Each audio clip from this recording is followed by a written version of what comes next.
Good evening, ladies and gentlemen. My name is Clay, and I am the Bucks believer. After losing PJ Tucker on day one of free agency, the Bucks lost their second key rotation piece of the offseason when Bryn Forbes decided to sign a contract with the San Antonio Spurs for next season. Forbes was a key bench piece for the Bucks last year as he averaged 10 points per game and shot 45.2% from beyond the three-point line.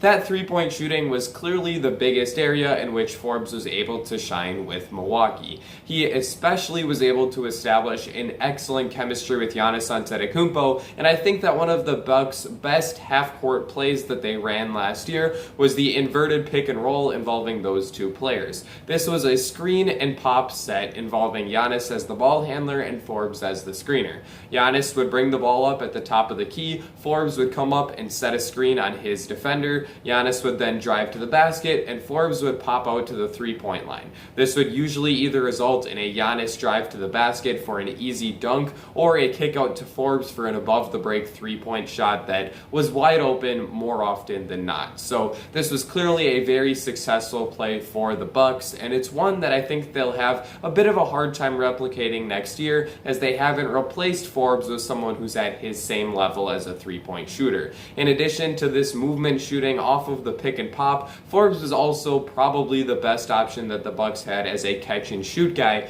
rivaling Chris Middleton in that area. Other players on Milwaukee, such as Bobby Portis, Drew Holiday, Pat Connaughton, and Dante DiVincenzo, all had very good three-point shooting seasons as well, but Forbes was clearly on another level. Every time he shot a jumper, it looked like it was going in, regardless of just how difficult the contest was. He was capable of making those shots off of movement, off of the dribble, and off of catch and shoots, and it was clearly a huge weapon for the Bucks in the half-court setting. This was even more apparent in Milwaukee's first-round series against the Miami Heat, where Bryn was able to average 15 points per game and consistently make the Heat pay for over-helping off of him while trying to cut off the paint and not let Giannis Antetokounmpo get to easy baskets. Unfortunately for Bryn, he wasn't able to have the same level of success that he did in the Miami series for the rest of the playoffs, as his defensive struggles really held him back. He was unable to get on the court because opposing teams would just target him time and time again,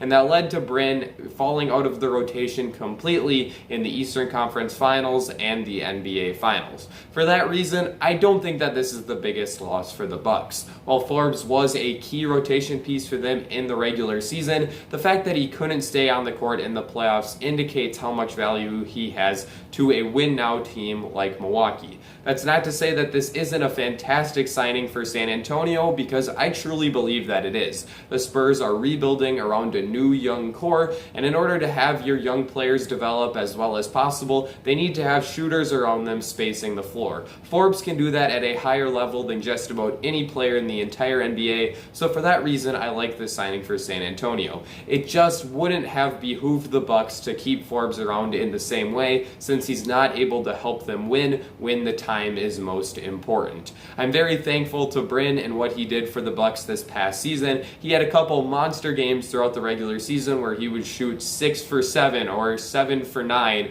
from the three-point line and genuinely play a huge role in Milwaukee Bucks victories. It's just that he wasn't able to have the same effect in the playoffs, and for that reason, while I will miss Bryn, I'm definitely okay with him walking.